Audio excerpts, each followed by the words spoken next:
For restaurant workers, a struggle to put food on the table. Losia Niankale, 29, didn't mean to make a career in the restaurant business. But after Niankale was in college for 2 years, her mom lost her job as a school teacher and could no longer pay tuition. Then Niankale's temp jobs in bookkeeping dried up, so she went back to her standby, restaurant work. I did some kitchen work, the pantries or the salad station, she said. I've also managed, supervised, washed dishes. These days, after her waitressing shift in Washington, D.C., Nayan Kale picks up her 5-year-old son from school and her 4-year-old daughter from daycare. Then it's an hour-long trek on the subway and bus to Nayan Kale's third floor walk-up apartment. She and the children's father are separated, and he takes the kids on weekends. Nayan Kale, who started out in fast food, joined such workers in a protest march in New York this past spring. The movement is asking for a pay increase to $15 per hour. Nayan Kale is actually luckier than many restaurant workers. With tips, she can sometimes make that much. Other restaurant workers earn only minimum wage, $7.25 per hour, but she has cut back her hours to 25 a week to allow time with her children. The only way she can make ends meet now, she says, is through food stamps and subsidies for rent and child care. Traditionally, the food and restaurant industry has been an entry point for young people who then move up.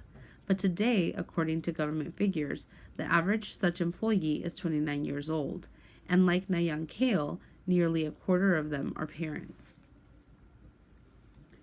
Lozia Nayan Kale helps daughter Jonessa and son Julian learn the alphabet. Nayan Kale, who works in a restaurant in Washington, D.C., says she needs food stamps and child care subsidies to make ends meet. The case against higher wages. Restaurant officials say a sharp increase in the minimum wage would kill jobs. Doubling the minimum wage is absolutely positively going to reduce the number of jobs, says Scott DeFeef. DeFeef is Executive Vice President of Policy and Government Affairs at the National Restaurant Association. He says the industry is proud that 1/3 of all American adults got their start in restaurant jobs. Part-time work and flexible schedules are a big attraction for many, he says. He points out that half of those making the minimum wage are teenagers. But some workers say they find it impossible to get ahead making the minimum wage. Constantly behind on bills. I've been cooking all my life. My grandmother, at like 5 years old, threw me in the kitchen, says Christopher Drumgold of Detroit. The 32-year-old father of 2 is a kitchen worker at a McDonald's and makes $7.40 an hour. That is Michigan's minimum wage.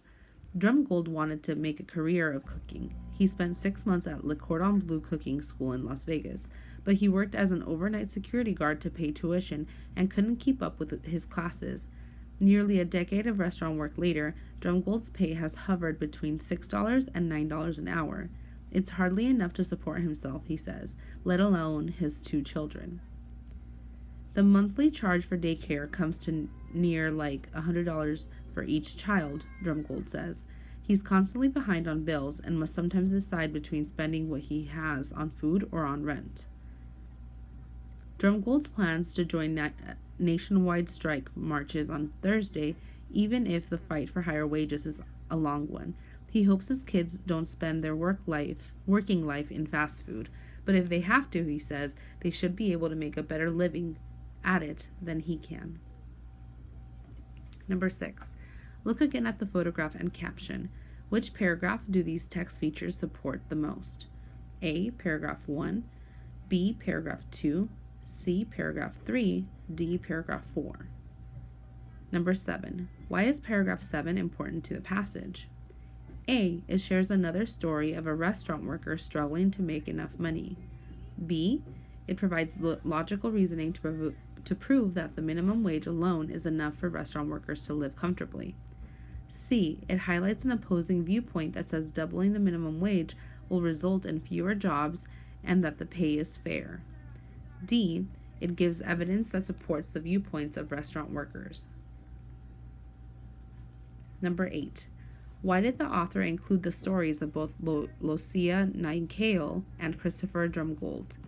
A. To provide multiple examples of how restaurant workers across the country are not paid enough. B. To use contrasting stories to show that if restaurant workers try hard enough, they can be successful and make more money. C. To demonstrate that more restaurant workers are older and have families to support. D. To share different examples of how restaurant workers solve their problems.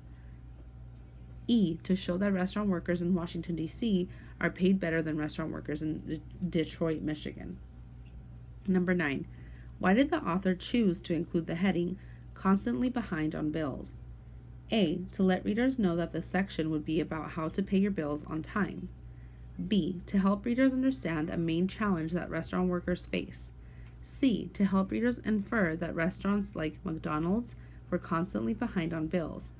D. To show that the section would be different from the previous paragraph that discussed people who paid their bills on time. Number 10. Who does Scott DeFeef work for? A. National Restaurant Association. B. McDonald's. C. Le Cordon Bleu Cooking School. D. Restaurant in Las Vegas.